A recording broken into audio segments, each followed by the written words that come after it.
Olá, sejam bem-vindos ao canal. Muito obrigada por acompanhar todos esse ano, né? Esse ano todo. Estou muito feliz e fiquei muito surpresa da quantidade de inscritos.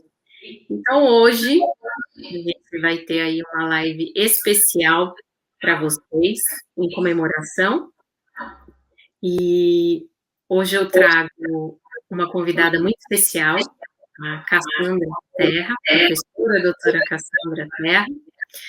A Cassandra, ela é graduada em Geologia pela Universidade Estadual Paulista, fez mestrado e doutorado em Mineralogia Aplicada e Petrologia pela Universidade de São Paulo, é professora de Mineralogia e Geografia na Universidade Federal de Ouro Preto, desde 2019, onde coordena o Laboratório de Difratometria de Raios-X e atividades no acervo mineralógico do Museu de Ciência e Técnica da Escola de Minas. Ela atuou entre 2010 e 2018 com identificação e avaliação de minerais gemológicos brutos e usados, com investigações geoquímicas e petrológicas de kimberlitos na província ígnea do Alto da Paranaíba. Suas atividades de pesquisa se concentram nas áreas de mineralogia, gemologia e petrologia, com ênfase em rochas kimberlíticas e diamantes. Obrigada, Cassandra, seja muito bem-vinda ao meu canal e a esse bate-papo aqui gostoso, bate-papo gemológico. Obrigada, Andressa, foi muito bom receber o seu convite e gostaria de te parabenizar por esses tantos, mais de 1000 inscritos no seu canal. Eu sei que você faz um trabalho muito bonito de passar a gemologia de um jeito certo para aquele público que gosta. Então, estou bem feliz de estar aqui e para poder contribuir hoje conversando um pouquinho sobre gemologia. Com certeza, você vai contribuir bastante, vai enriquecer muito. Bom, eu pedi para alguns seguidores, Cassandra, lá no meu Instagram, para eles me enviarem sugestões sobre temas para serem falados, para serem comentados aqui nessa live. E foi engraçado, eu recebi diversos temas, e teve um que eu ri muito, que a pessoa me pediu para falar sobre tudo. Sobre tudo! E aí, né, é claro, né, que nem numa vida a gente conseguiria falar sobre tudo aí em relação à gemologia, né, afinal de contas, a gente sabe que a gente está o tempo todo aprendendo, né, é um constante estudo, um constante aprendizado aí ao longo dos anos, e onde cada um vai construindo aí o seu caminho através das experiências, das análises, das dificuldades em cada análise, e dessa forma a gente vai construindo o nosso caminho. E o que você acha? Dá para saber sobre tudo, Cassandra? Olha, Andressa, eu concordo com você, porque a gemologia, ela é uma ciência que trabalha com detalhes, né? Nós trabalhamos com os conceitos básicos da mineralogia, já que a maior parte das gemas acaba sendo minerais, e como é um universo muito grande, a gente tem que estar sempre em constantes estudos. Então, também é aí que entra a nossa bagagem pessoal e profissional, né? Porque cada profissional vai conseguir trabalhar sobre diferentes óticas esse mesmo conhecimento. Então, uns que vão focar mais na parte da lapidação, outros que vão focar mais na parte das joias, outros mais na parte da pesquisa sobre a gênese de algum depósito. E que bom que é assim, porque cada um com a sua ótica contribui para que essa ciência floresça, né? Muito bom. E falando, né, sobre essas experiências profissionais, né, pessoais, mas eu acho que antes de começar a falar sobre isso, a gente podia começar a compartilhar alguns slides que foram preparados para essa live, para ilustrar um pouco o nosso bate-papo. E aí, bom, falando sobre essas experiências pessoais, tem algo que é recorrente comigo, tá? Que acontece, chega sempre para mim. Eu recebo bastante solicitação para emissão de relatórios gemológicos com precificação, né? Eu não sei se você também já recebeu, mas acredito que sim, né? E outro dia foi interessante, eu estava assistindo uma live entre duas empresas que comercializam gemas, e eu fiquei muito feliz porque esse tema ele foi abordado durante essa live. E, bom, mas antes de eu contar um pouquinho sobre essa live e sobre essa minha experiência, eu queria que você falasse se você já teve alguma solicitação de relatório com precificação, como... Então, Andressa, quando eu fazia relatórios gemológicos, porque hoje eu não posso mais fazer por causa do meu cargo de dedicação exclusiva aqui na Federal de Ouro Preto, e eu recebia muitas solicitações de relatório junto com precificação, e na época eu cheguei a fazer alguns, sim, com precificação, mas eu posso te garantir que não vale a pena vincular um relatório técnico com preço. E por quê? Uma coisa é você atestar as características daquela gema, tá? Aquelas características, elas não vão mudar, o seu relatório gemológico, ele vai valer por um tempo indeterminado, né? A gema é o que é. Agora, quando você coloca o preço, os preços, eles são muito voláteis, né? Então, você pode fazer um relatório gemológico num dia com precificação e no outro dia ele não vale mais. Tá? Só que as pessoas não, às vezes não têm esse discernimento dessa volatilidade e por mais que você avise, de repente ela vai olhar aquela diferença de preço e no final das contas ela acaba colocando a culpa até no gemólogo que precificou, entre aspas, errado. Né? Então, só para você ter uma ideia, o Rappaport ele alterou os preços 5 vezes esse ano apenas. Né? Então, se hoje eu pudesse fazer relatórios gemológicos, com certeza eu não colocaria mais preços neles. Bom, eu compartilho da mesma visão. Realmente eu não precifico também relatórios gemológicos pelo mesmo motivo que você descreveu de maneira bem clara.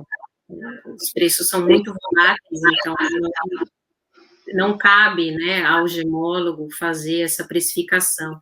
Eu acho que isso realmente fica para o comércio. E nessa live que eu estava assistindo, as duas empresas falaram sobre isso, sobre a questão do relatório gemológico, e elas mesmas disseram que em relatório gemológico não se precifica, não vai a precificação, isso realmente fica restrito ao comércio, né, que a função, vamos dizer, a função ali do relatório gemológico é terem as informações técnicas daquele material, né? Não mais do que isso. E por falar em comércio, outro tema polêmico aqui, pelo menos nas minhas aulas, são os nomes dados às gemas, tá? Os nomes comerciais, né? A questão da nomenclatura de gemas, né? De modo geral, é extremamente confuso. Né? Eu, particularmente, me aproximar sempre da mineralogia. Tá? Eu sempre falo isso com os meus alunos. Mas, ao mesmo tempo, a gente não pode ignorar, né, os nomes comerciais, né, que são dados aí pelo comércio. Então, em relação à nomenclatura, tiveram aqui algumas sugestões no Instagram de tema, e uma delas foi sobre a diferença entre a turmalina azul e a indicolita. Qual que é a diferença? Se existe, né, diferença? E me conta um pouco se você tem essa dificuldade, se você já teve essa dificuldade, né, com os alunos, sobre nomenclatura. E aí já aproveita e já fala um pouquinho, já me conta aí sobre a turmalina azul e a indicolita. Claro. Então, Andressa, como eu dou aula de mineralogia para os alunos que ainda estão iniciando um curso de graduação, então poucos deles tiveram esse contato com a parte comercial, né, das gemas. Mas eu concordo totalmente com você. Eu acho que você está correta em ensinar, né, a gemologia, o nome dos minerais, com base nos termos científicos e não tanto nos termos comerciais. Claro, igual você falou, a gente precisa fazer um link entre um e o outro, porque afinal de contas a gente precisa dialogar com o mercado, né? Sim. Mas agora, assim, voltando, dando como exemplo, então, quando entre a diferença entre uma turmalina azul e uma indicolita. Existe um órgão, quando a gente fala em mineral, existe um órgão chamado International Mineralogical Association.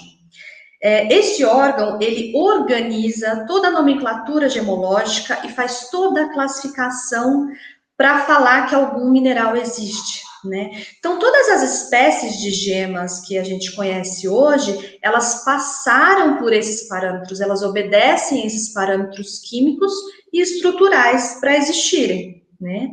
Então, no caso da turmalina, hoje a gente sabe que a turmalina é um supergrupo, né? Ela é um supergrupo pelo próprio nome, porque ela tem uma variabilidade química muito grande, a gente vê pelas diferentes cores que a gente tem das turmalinas, tá?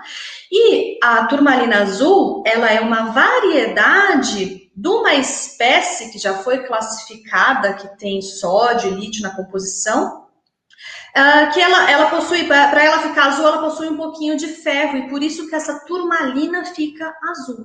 Então, eu tenho uma espécie classificada iobaíta, com um pouco de ferro, ela virou uma turmalina azul. Então, isso é muito bem classificado e estabelecido. Tá? Então, só que vejam, o que o comércio faz? Ele coloca nomes um pouco mais atrativos para separar aquelas gemas que têm uma qualidade um pouquinho melhor do que outras, tá? Porque afinal de contas o mercado ele precisa disso, tá? Mas vejam, uma indicolita ela tem uma cor azul melhor do que talvez uma outra qualidade de turmalina azul. Mas veja, o mesmo ferro que está dando azul por uma indicolita de boa qualidade ou por uma outra indicolita de baixa qualidade, é o mesmo ferro. Então, cientificamente, não faz sentido, mas o comércio acaba usando isso principalmente para a parte da venda, né?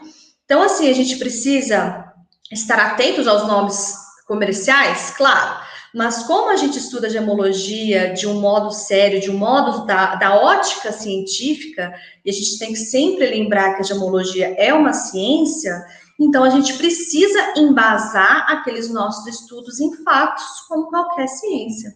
Né? Sim, sim. Eu até sugiro para os meus alunos entrarem, né, em sites, fazerem busca como, por exemplo, o Mindat, não sei se você também utiliza o Mindat, com certeza deve utilizar, tem também o Gemdat, né, .org, então eu também sempre peço, façam busca, né, nesses sites, se tiverem uma dúvida, sempre... Todos esses sites, eles utilizam aquele órgão que classifica minerais, abaixo de nomenclaturas, é deles também.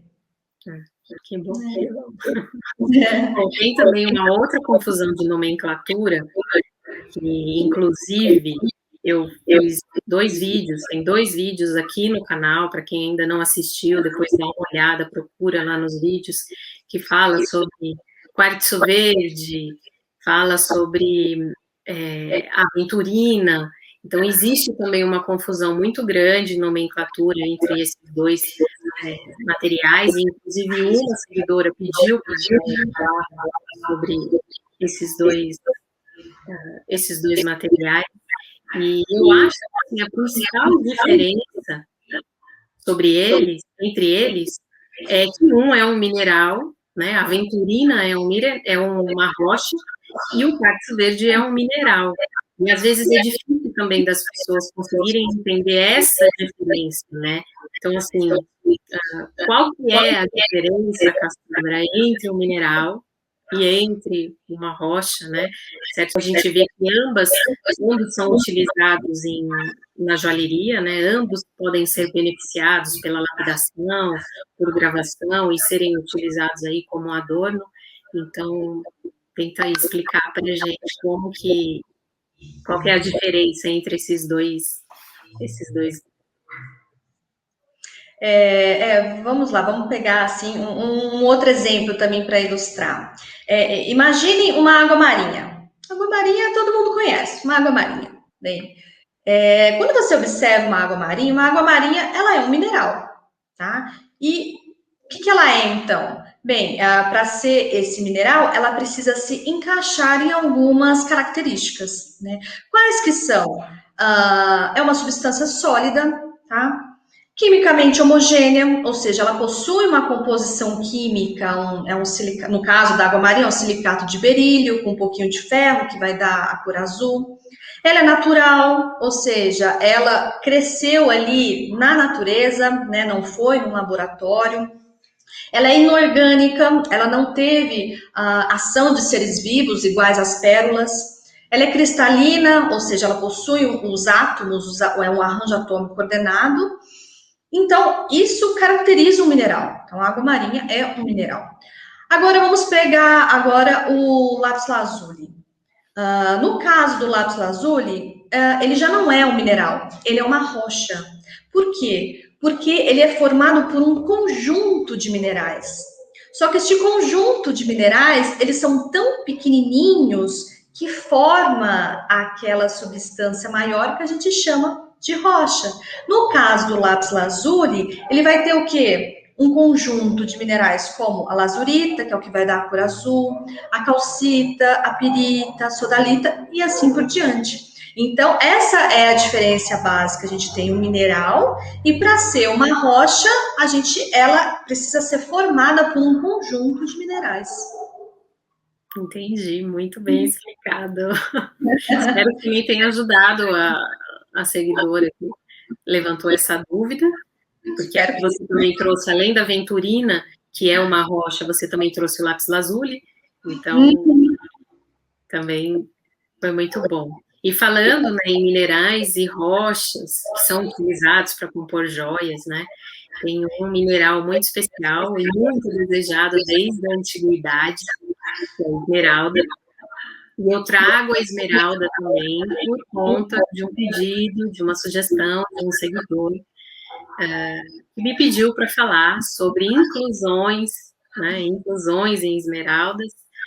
E, bom, não dá para falar aqui, a gente marcou uns 30 minutos de conversa, né, Cassandra? 30, 40 minutos aqui de conversa, para não ficar muito longo também, cansativo. Mas para a gente falar de inclusões de esmeralda, eu acho que a gente teria que tirar assim, dias e dias e dias e dias. Eu, particularmente, adoro inclusões, adoro, sou fã. Mas a gente pode falar aqui um pouquinho sobre inclusões e, de repente, uma ou outra inclusão de esmeralda aqui. Sim, claro. Vamos começar definindo o que seria uma inclusão, né? A inclusão, ela vem do latim includere, que significa fechar em, e é qualquer feição que a gente consiga identificar dentro da gema. E ela pode estar fechada dentro da gema ou alcançar o exterior dela como se fosse uma fratura que vem do interior, né, até a superfície da gema, né? Então, a gente pode fazer um paralelo para entender por que as inclusões surgem, né? Por exemplo, vamos pegar uma criança. Quando a criança ela vai crescendo, ela vai absorvendo as características do ambiente onde ela vive. Então, à medida que ela cresce, ela absorve a educação dos pais, depois ela absorve a cultura da onde ela mora. Isso ela vai absorvendo até se formar um indivíduo. E com os minerais e as gemas, acontece a mesma coisa. Conforme aquele mineral ele vai se cristalizando, ele vai crescendo, ele começa a absorver as características do lugar onde ele cresce. Quer seja debaixo da terra, quer seja dentro de um cilindro metálico num laboratório, tá? Mas essas características ele vai absorver, tá? E o que acontece? Não apenas para as esmeraldas, mas também para qualquer gema. É necessário a gente saber um pouquinho sobre o ambiente geológico, o ambiente de formação, aonde cresceu aquela gema, para a gente conseguir saber qual tipo de inclusão vai estar presente, tá? Porque as inclusões existem de diversos tipos, elas podem ser primárias, secundárias, a gente não vai entrar em detalhes, né? Mas podem ser sólidas, gasosas, pode ter diversos tipos.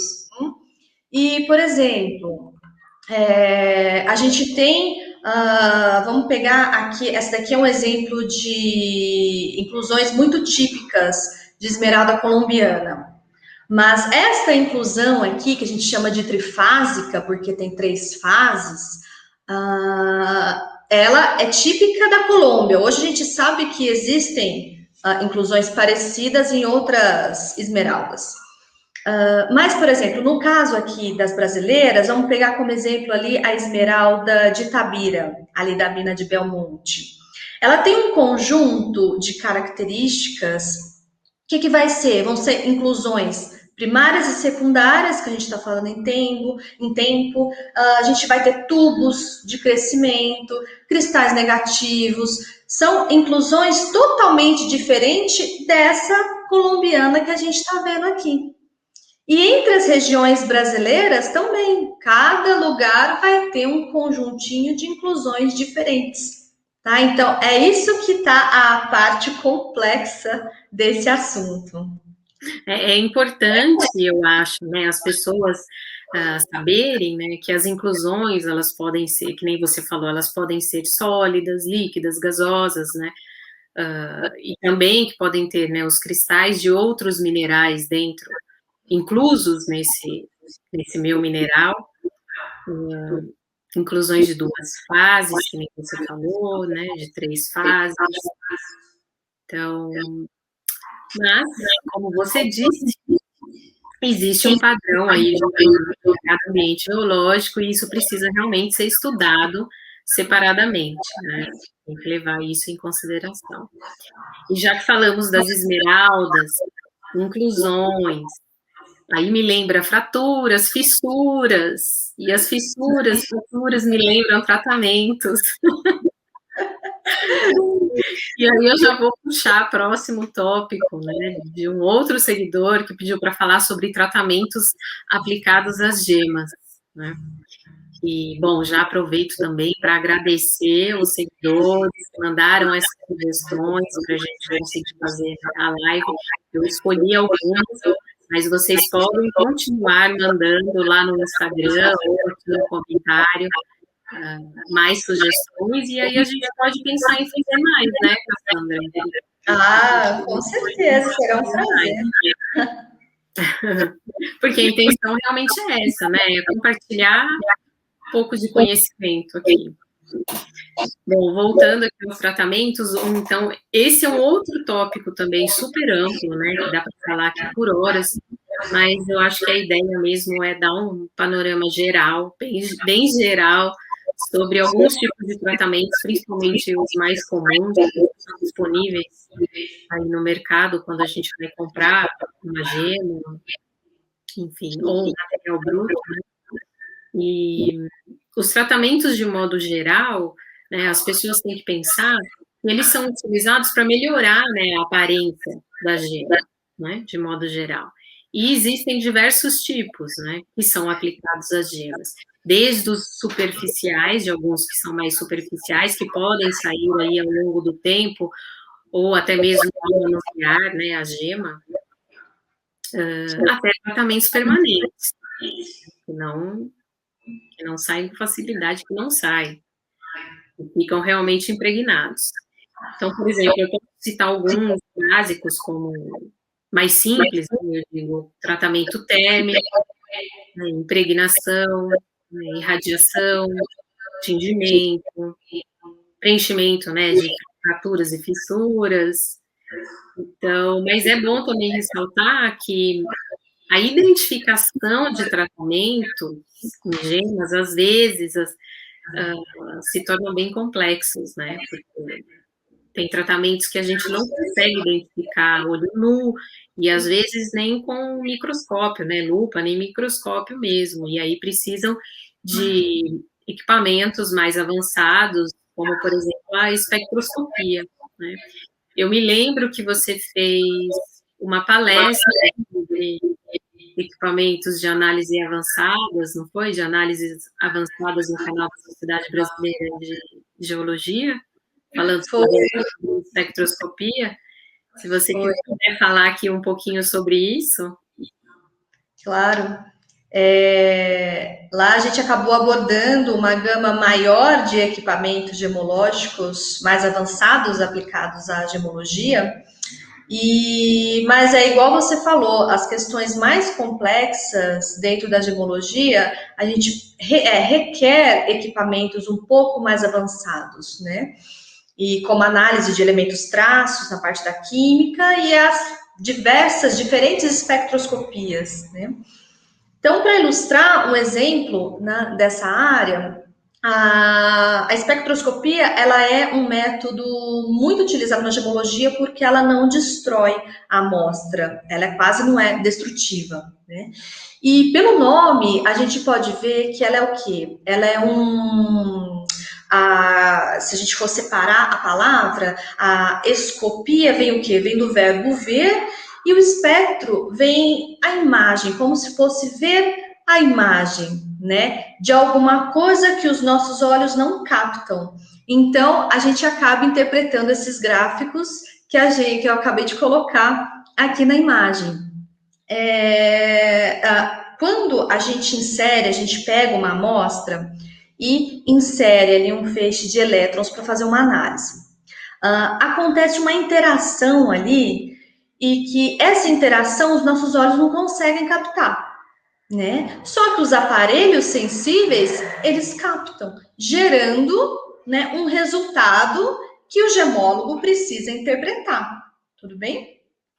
Então, por exemplo, no caso dessa imagem aqui, isso daqui é um espectro que a gente chama de turmalina paraíba, tá?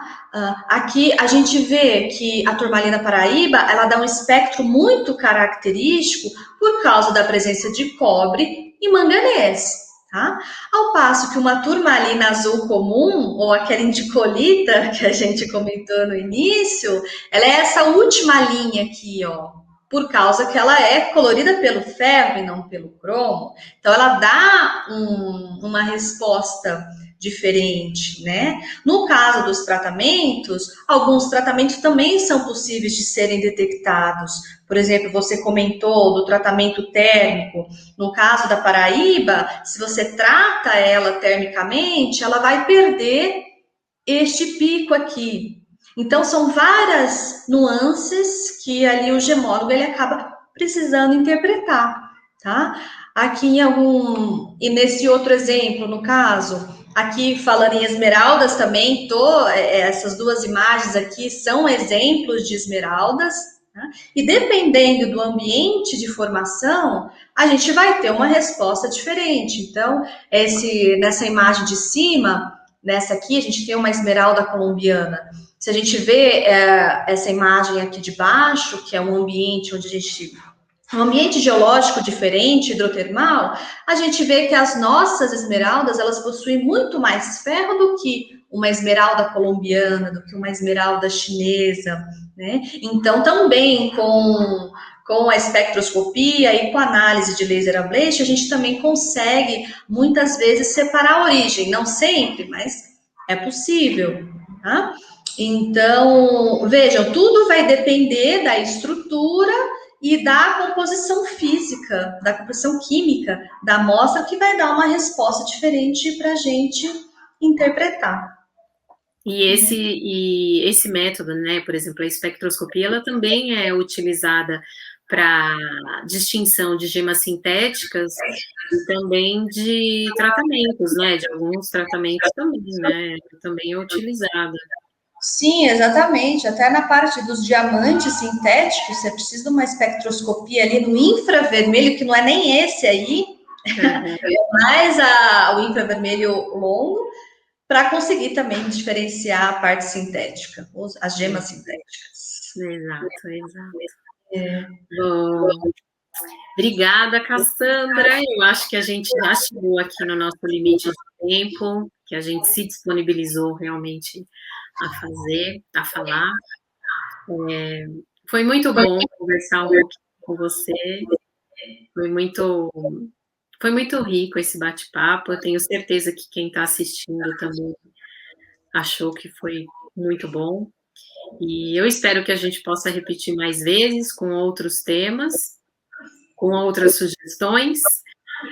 E, bom, se você quiser deixar algum recado aqui para os nossos ouvintes, se quiser deixar aqui também o seu Instagram, que eu sei que você tem um Instagram bem bacana, você posta bastante coisa lá também relacionada à gemologia, mineralogia, geologia.